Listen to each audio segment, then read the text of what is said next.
क्या भगवान का नाम लेने से सच में जीवन बदल सकता है? क्या सिर्फ राम, कृष्ण, नारायण या हरि बोलने से कोई चमत्कार होता है?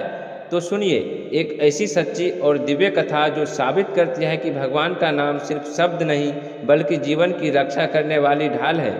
एक समय की बात है, एक वृद्ध साधु गंगा किनारे एक कुटिया में निवास करते थे। उनका जीवन बड़ा शांत था। वे प्रतिदिन भगवान का नाम जपते, गीता पाठ करते और ध्यान में लीन रहते। वहीं पास के गांव में एक नौजवान था जो बहुत व्यस्त जीवन जीता। उसने कभी भगवान का नाम नहीं लिया। वो हंसता और कहता, अगर भगवान सच में होते तो क्या वह सिर्फ नाम लेने से खुश हो जाते? साधु मुस्कुराते और कहते, बेटा समय आने दो, समझ आ जाएगा। कुछ महीनों बाद उस युवक को व्यापार के कामों से दूर जंगलों में जाना पड़ा। वापसी के समय रास्ता भटक गया और रात हो गई। घना जंगल, अंधेरा, डर और भयानक जानवरों की आवाज़ें सुनाई दी। वह युवक कांपने लगा। तभी सामने से एक भयंकर शेर आ गया। भागने का रास्ता नहीं था। युवक की आंखों से आंसू बहने लगे और उसकी जुबान से अनायास निकल पड़ा, हे राम बचाओ। वह बेहोश हो गया।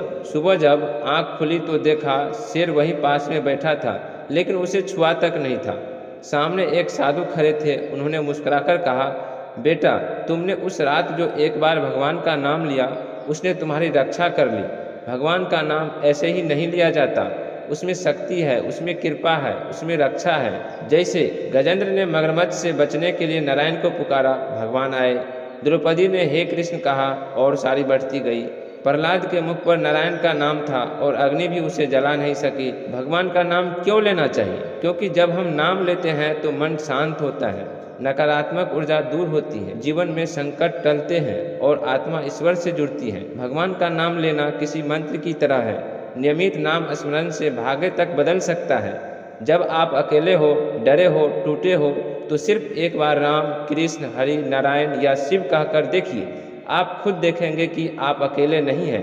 कोई है जो हर क्षण आपकी रक्षा कर रहा है। अगर ये कथा आपके दिल को छू गई हो तो वीडियो को लाइक जरूर करें। ऐसी आध्यात्मिक जीवन बदलने वाली कहानियों के लिए चैनल को सब्सक्राइब करें और याद रखें, भगवान का नाम सिर्फ बोलिए नहीं, उसे जी कर देखिए। जय श्री राम।